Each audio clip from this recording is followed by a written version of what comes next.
Good morning. I'm Sandra Hogue. I am AIS ELA Instructional Lead with JCPS, and I'm thrilled to be here. This session is one that's near and dear to my heart. And, you look at the title, you may say, no, thank you. That is not for me. Research is for higher ed, and that's for those nerds who want to pursue advanced degrees.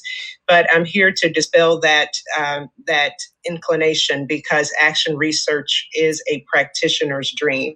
It is especially helpful for those of us who are still practicing our craft in the classroom. So this is the session's journey. We're going to define action research, and I'll give you both a global definition and one that has AIS flavor to it, because our lens is slightly different. We'll talk about the why, because I think it's important that we understand the why behind the what. In other words, I'm inviting you to think differently about your craft. You need to understand why I'm calling for this shift in our thinking. We'll look at the importance of building background knowledge and what it means to set ourselves up to be successful for action research. We'll look at the what. What is it? How do we execute it? How do we make it happen in our practices, either as a lone educator working on action research within our own classroom, or whether you're working as a collaborative team, but it could be it could also involve the entire school or the entire campus. And so we'll look at different approaches to that. We'll talk about the benefits. I'll give you some things to be aware of. They're not really beware, but be aware, right? Some things to just make sure you have on your radar. And then we'll look ahead at some action research cohort opportunities in JCPS for next year. So action research, and the definition you see on the screen there is one that I've crafted and manipulated with the help of some thinking partners. It's AIS specific, but if you look up action research, it really involves a practitioner addressing a problem of practice. And so in your work, in your practice, in the classroom, as a practitioner, you consider things that are causing a rub, things that are interrupting the flow, interrupting your ability to carry students to their maximum academic capacity. So it could be social things like, how do I encourage kids to read at home each night because I know it would accelerate their learning, right? I'm having trouble. I'm sending books home. I'm doing all of these things and it's not working. Or it can be, we are having trouble moving from the cafeteria back to the classroom. I mean, they are so on 1 million that I can't get them to calm down enough to get ready for the next lesson. It could be, I need to think differently about working with my collaborative team, because right now we're not a highly functioning team, but I know we have the potential. How do I come up with a solution for that? How do I communicate with my administration what I need in order to be successful with my students without sounding like I'm whining, right? So it could be any problem of practice that you're facing, once again, as a single educator or as part of a team or as a school, that it's a problem that's creating an interruption in the student's ability to be their best and your ability to provide your best. And so that's kind of a general definition, and there are many textbook definitions out there that articulate that far better than I have, but I just wanted to give that basic background in the gist of what it means. For me, through an AIS lens, and for those of you who don't know, AIS are the Accelerated Improvement Schools. We're led by Dr. Meyer, and we work with the 35 schools in JCPS that are in the bottom 5% of the state on testing. So we are in a position where we need to accelerate, hence the name Accelerated Improvement Schools. We have a lot of ground to cover. We have more ground to cover than the average school. I often say, if we were like every other school, then we wouldn't be part of AIS. If our needs were identical to every other school, if we were facing the same challenges as every other school, then we wouldn't be part of AIS. So we have some unique challenges that we face. We tend to have an overrepresentation of the most challenging populations, those students who are struggling most academically. So we are in a position where acceleration is the name of the game. We have to move students more than a year. I often say to our our folks, I don't want you as a third grade teacher or as a high school teacher of high school freshmen to be able to say, ooh, my students at the end of the year grew one academic year because we're in a position where we need to accelerate. You don't get a feather in your cap for gaining a year, especially if students came into you 2 years behind, right? Because if you only gain a year, then they leave you also 2 years behind. However, if you gain a year and a half, I want you to have that feather in your cap because we are closing the gap. But if we are maintaining the gap, then that really, there's no exit from AIS for one, but there's also not a better path for our students. That school to prison pipeline is real. And so in AIS, we have to see it as our mission to accelerate, not baby steps. We have to take big steps. And so we have to be bold in our practices. So my definition is here on the screen. It's a teacher, it's a team, or it's a school, and you're strategically investigating a problem. So once again, I say this as well. I've said this in each of the sessions. If it's something you can Google and find the answer, then it's not a good fit for action research. It is a big problem that you think, if I fix this one piece, it's going to have a ripple impact on my students, and we'll be able to accelerate some things. We'll be able to move some mountains. So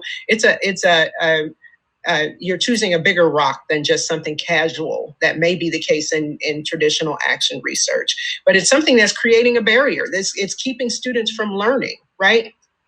And if that's a barrier, and if you move that barrier, if you gain traction in a more positive direction, then it's going to accelerate student learning. It requires intentional application of a research-based plan. But it also can involve the finesse, the craft, the creativity of a practitioner who's thinking outside of the box.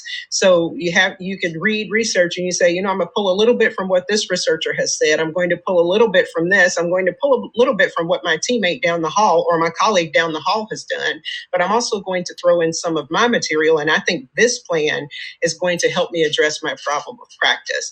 But you want to make high leverage moves with that to improve your practice that once again leads to student learning. Because once again, in AIS, what we don't want is to come to the end of an action research project and say, ooh, that feels great. My kids are happy. I'm happy. All is right with the world.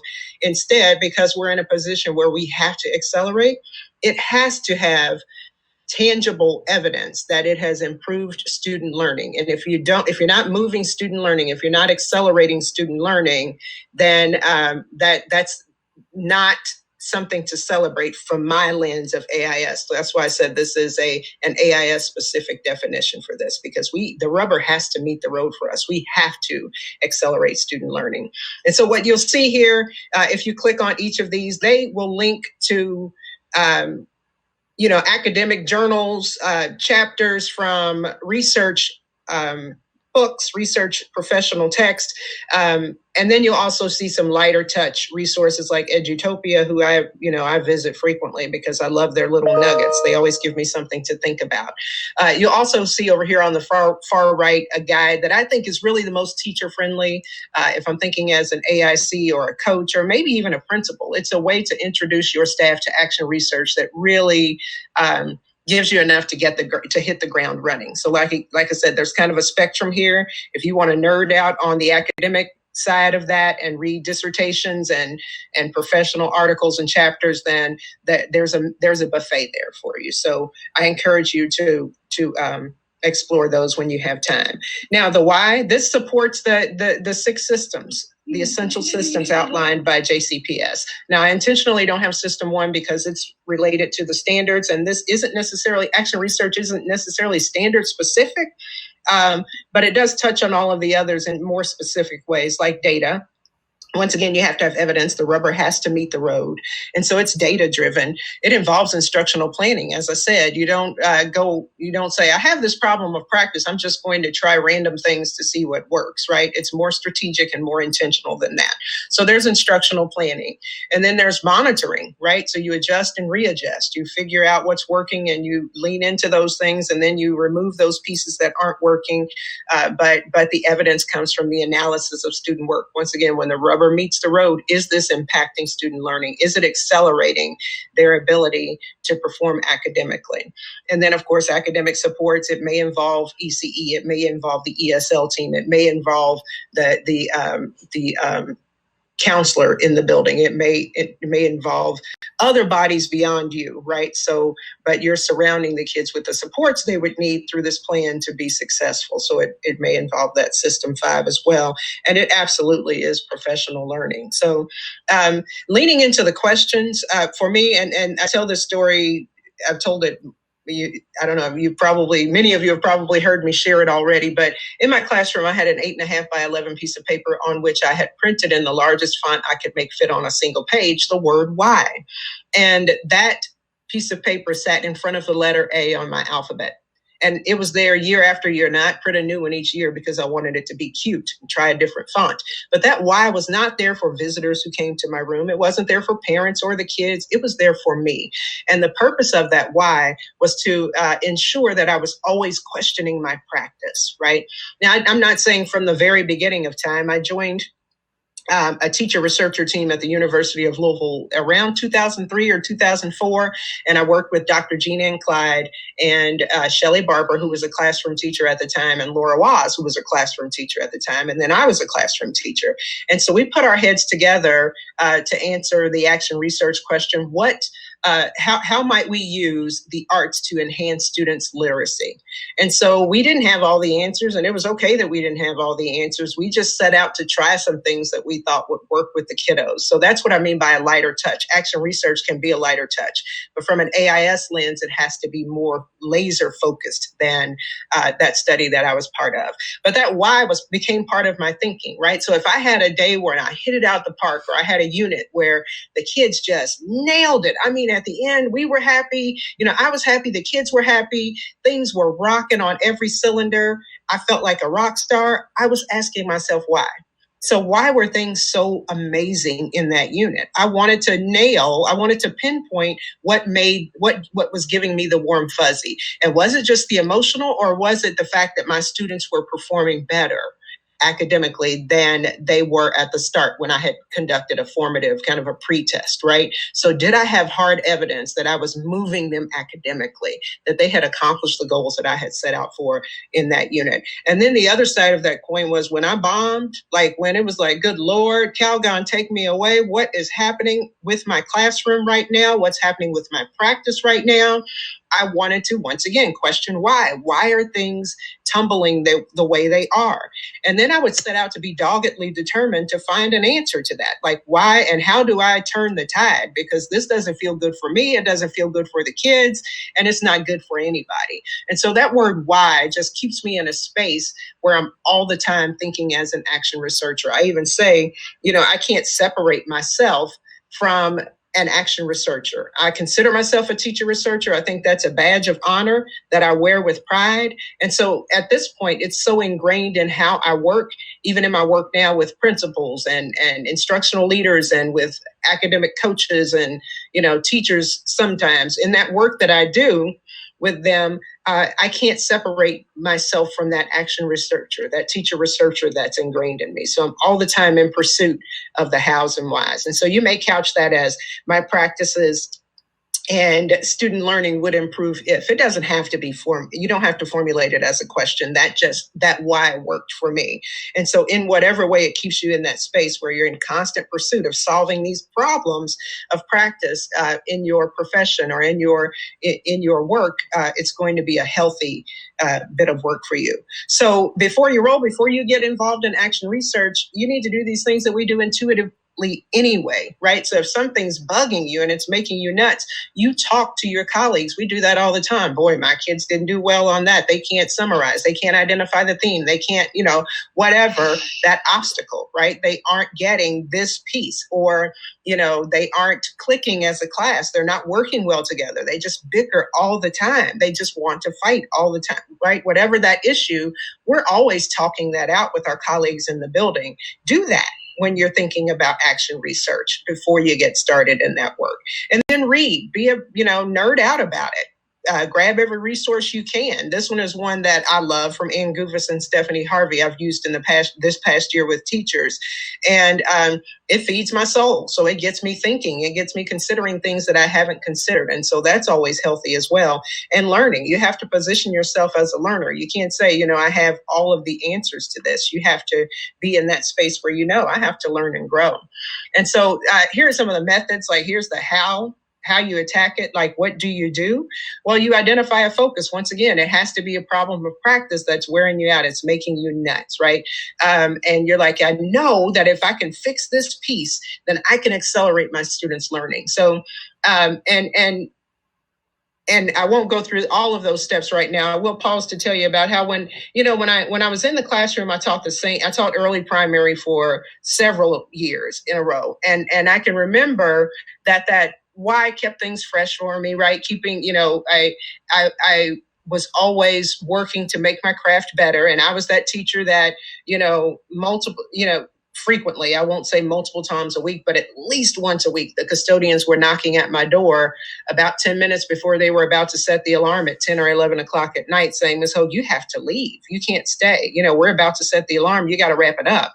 And so that was the way I operated. Now, did I have good work-life balance? No, not so much. But I didn't have kids at the time and not much of a social life. But I poured my heart and soul into the work with the kids. So I was always trying to make things get to the point where I'm like, I've got it, right? That was my pursuit. But in reality, that was the healthy space to be in, not staying until 10 or 11 o'clock at night. I'm not advocating for that. But what I am saying is that we should always we should never feel like we have arrived. If you feel like that there's nothing else for you to grow in your practice, there's no way that I need to get better, then it's time to hang it up, right? If I'm finished learning, for me personally, I think it's time to lay 6 feet under. There is always something, and this is year 25 for me. I am always learning and growing. Always, all the time. And so I can remember getting to the point where I taught the same grade for multiple years. And I remember thinking, I don't even need to think about this. Like, I'm doing everything intuitively. If a kid has this problem, I know what to do. I have a few, tricks in my bag. I do this, or this, and one of those will work. And I remember that made me so uncomfortable because I'm like, wait a minute. If I can do this without thinking about it, there's something wrong with this picture, right? There's no way that I have perfected being an early primary teacher. So that space made me cringe because I think the fact that you have challenges, that you're always in pursuit of making things better is the healthy space for us to be in as teachers. And so, those seasoned teachers who always feel like I'll just dust off I remember having a friend say to me, well, why don't you just use your plans from last year? And I laughed in his face because I thought, I even said to him, I'm like, are you cracked? There's no way I could just pull out the plans from last year and use I have different kids. They have different, they have different needs. And so non-practitioners, sometimes have a problem understanding why we can't just replicate it. But we're not on an assembly line, right? So we're not just apply this screw the same way every time, turn it around 4 times, and then move it down to the next person. We're dealing with humans. And so that requires some adjustment. So when that came up, that's when I joined the Action Research Group at U of L and became a teacher researcher. And that's when I started teaching other grades. I needed to branch out. I needed to feel like there was something more I needed to wrestle with, right? And so that was an uncomfortable space for me. And I want that space for every teacher. I want every teacher to feel like there's something I could be doing differently. There's something I can do better than I've been doing year after year. And so you have this focus, you educate yourself, right? You think about it, and then you specify. You get really tight with that focus. I'm going to lean in on addressing this challenge. That way you have a good focus. And then you plan to intervene, right? You gather data. You actually intervene. You gather the data. You analyze that data that, once again, involves the rubber meeting the road. If it's not accelerating student learning, then it's not an action research project I'm going to encourage you to do.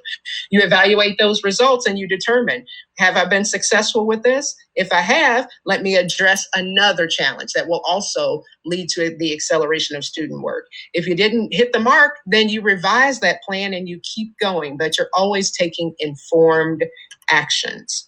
Here's another one. Once again, it's a messy process. If I can just Google it and find an answer, then it's not worth being an action research project. These are heavier lifts, right? And so here are 3 methods on the screen that I will not read to you, but I do especially love method 3 with that plan, do, study, act, because it's clean, it's neat, it's 4 steps. I can embed those in my brain and I can function in that space over and over. What I want you to notice is that with each of these, and once again, you can click on each of these and they'll take you to the source, at least 4 of the 5. You can click on 4 of the 5 and they will take you to the source where I gathered the information for this presentation. But each of the things you'll notice is that it's cyclical. It's not a point A to point B linear process. It's messy, right? So you're going to say, here's a problem of practice that's significant, that's going to accelerate student learning. If I figure it out, I'm going to come up with a plan. I'm going to act on that plan. And oops, this piece worked, but that piece didn't work so well, or it worked with this class. If I'm teaching, middle or high school, it worked with this group. It worked with my, gen ed class, but it didn't work so well with my AP class, right? So you keep wrestling with that. You keep spiraling, you keep making adjustments.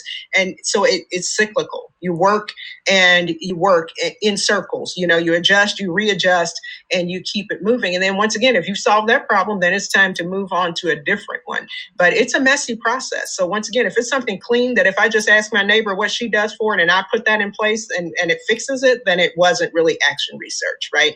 It's something where you're going to have to get dirty, get your feet wet and roll with it. And like I said, it gets messy. And what I love about this is there's beauty in wrestling, right? The wrestling is the beautiful part. I don't know, I think this might work, right? Even in my work now, in the work I do, and my work right now, primarily, I don't have direct contact with children. My work right now is primarily with administrators, coaches, instructional leaders, and AICs, and some teachers. And 2 of the projects I've been involved in this year, one was with what I call the Fab 5, and they are 5 teachers at Miners Lane, one of my AIS schools, and I have a 1st, 2nd, 3rd, 4th, and 5th grade teacher who we were actively working to determine what we could do to remove the silos, and this is Heather Worrell's language, but remove the silos from content areas and build interdisciplinary units, because the reality is we can't teach each of our content areas in isolation and face the obstacles that we face as AIS and the need to accelerate and get everything done. I said, give us until 6 or 7 o'clock at night. Give us a 10-hour day if we're going to teach all of those things in silos and do them well. And so I was working with that team to say, what can we do to bring content areas together to build interdisciplinary units that would allow us to meet with expectations in multiple content areas under a single unit. And so we were working on that, and I don't have hard data because we didn't get to finish that work, but that's something I was pursuing as an action researcher and wrestling with it, right? It wasn't perfect. It wasn't beautiful every day. I met with those teachers frequently, but it's unfinished business. But the other was I was working with cohorts, and I worked with some in the fall, and I had a couple going in the spring that once again went incomplete because of what happened with the coronavirus. But in that one, it was an action research project for me personally. And I was working with coaches and teachers from across the district addressing this question. How can I encourage cohorts of teachers and instructional coaches in the district to adopt an action researcher stance to improve their practice and ultimately improve student learning? So I pulled together this cohort and said, guys, what problem do you have in your practice? Let's tackle that, right? And so I was facilitating that work, and I received beautiful feedback from one participant who I'd never met. I probably, if I saw her today, wouldn't remember that she was the one who said it. But she said, this cohort has been the most strenuous professional development I've had ever. And she said, it's making me grow. It's making me reflect. It's making me think about my practice in ways I've never considered. Well, that's a win, right? If we could get every practitioner considering action research, a problem of practice, and doggedly pursuing answers to those, then all of our kids win, right? And so There are approaches. Once again, if you click on any of those resources I showed back on the other page, they'll offer many different processes, right? Approaches for thinking about action research. So when you have the time, once again, explore those. And this is a live link that will take you directly to the document where I've pulled this information from to share with you today. Same with this one. This is another approach featured in this resource. It has lots of steps. They're broken down even more. And so that may be helpful for some of you to consider. And they also give you context for how they were utilized. Once again, I like 4 is neat and clean, and I can put that in my brain and go through that process. But there's something there for everyone, right? You focus, you collect data, you interpret that data, and you act, right? So you act on what you see happening with the kids. You don't just say, well, I tried it and here you go. The benefits to teachers, I know I'm down to 4 minutes. That's to teachers or the team or the school, depending on who's attacking the problem of practice. It gives teacher researchers a better understanding of the school's culture. You get down and dirty. You really have a feel for what's happening in your building. It increases your confidence and evidence anchored decision making. So I keep saying this, I have a student who is in 4th grade and I have a child who's in 2nd grade. And I really don't want them to have a teacher who's not always questioning their practice, who's not always in pursuit of improving their practice. And so it may not be through a formal action research, under that umbrella as we have, as I've outlined here today, but I want teachers for them who are constantly in pursuit of making things better. And then it challenges them to think critically about their practices, right? And so I say in our AIS family, it's a slippery slope because we have many students who have been through trauma and who have been through, they have a tougher road ahead of them than the average school clientele, which just has overrepresentation of that. And if we're not careful, we can become that teacher who admires the problem, or the school that admires the problem. Well, these kids can't. That baby's been through, let me just love him up. He's been through so much. Well, the reality is that's admiring the problem. And what that is, the translation for that is it's a cop-out. What does it do? I loved Sandra up today. That's all she could handle. She didn't have to worry about academics. Well, that is not your job to just love me up. Now, don't get me wrong. I want to be crystal clear. If Sandra's in the middle of a storm, then we have mental health practitioners, we have counselors, we have folks on campus who are there to help her get through that storm. Have that turn Sandra off, help them to get her stable and get her back to me. Because as an academic institution, it is our job to educate. And so if I take that clock out and just look Sandra up because that's all she needed this school year, then you are part of the problem, right? You're admiring the problem. And what that does is it gives you an excuse for not doing your job. Right. And there are some who would argue we have to think about the whole child. I don't disagree with that. However, public schools have been established to advance our students' academic promise. And so if we aren't having that, if we don't have that out front as part of our main mission, then we perpetuate the problem. The school to prison pipeline is real. And so you're part of the problem if you end up just admiring it. We have to be laser focused on the acceleration of student learning. And if we're not there, then we're not focused on the right things. And so it sharpens their reasoning problem. And ultimately, it accelerates student learning. That's what we need from it. So be aware. Pay attention to the fact that most people won't understand what you're talking about when you say action research. Once again, it's still considered a nerd term out there. It's not common practice for people to say, I'm engaged in action research right now, right? But if I have anything to do with it, we're going to get there as a district. It's perceived as time consuming, one more thing to do, but it's not one more thing. It is the work. It's the work we should be doing. And there are folks who are, folks who seek a package program or a magic wand. If those things existed, they would already be in play. The reality is they don't exist.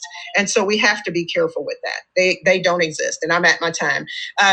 It is specific to context and it's not generalizable, which means we can't say, oh, it worked over here at Miners Lane perfectly. Let's just pick that up and drop it over here in another school. It's not that way. It's specific to context. And so the process, and it's process and evidence focused, but you can't just say, let's replicate it over here because that campus may have different challenges. And it comes with growing pains. These are opportunities for action research cohorts.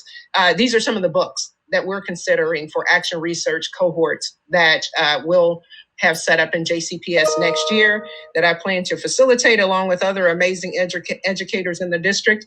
I hope that you'll consider joining us. Be on the lookout for those opportunities. It doesn't mean we're using all these books, but they will click the link that will take you to the book. And we have them planned for elementary, middle, and high school. So we hope that you'll consider joining us for those.